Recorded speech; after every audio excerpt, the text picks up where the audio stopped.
来乡亲啊，进前有抽到这个国民旅游券无？这个使用的期限到这个月月底，无要搁延长哦。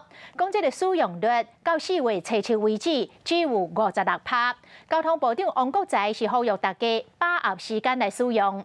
另外，这个台铁工会是反对着台铁要公司化，伤过冲工硬闯关，所以发起着活动，讲5一劳动节我来加班。安尼一来，恐惊旅客是无火车通坐。王国材讲，这礼拜会搁甲工会坐落来讲。反对政府推动台铁公司化，台铁工会发起5一劳动节以外休假，传出9成的司机无想要出勤，有8成的火车驶袂出去，民众恐惊无火车通坐。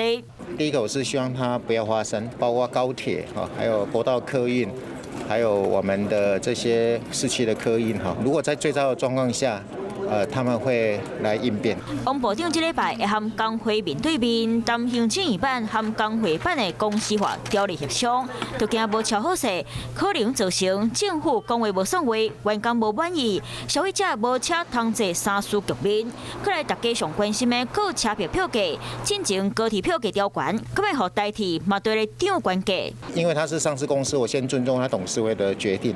目前台铁我已经讲过很多次，我现在重点是在安全改革，大家有信心的时候，再来谈台铁的票价。强调爱民众放心，袂起价。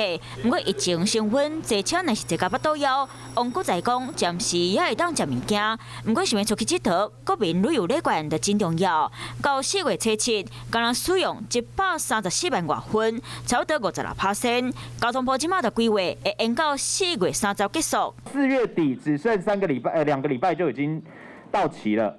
所以还差不多有这个10亿左右的费用，剩下的钱到6月30以前做这个鼓励团体旅游。王国材讲，旅行社是观光业的龙头，会当带动经济，提前还未使用的民众赶紧提出来用，做好防疫，买把握时间出去佚佗。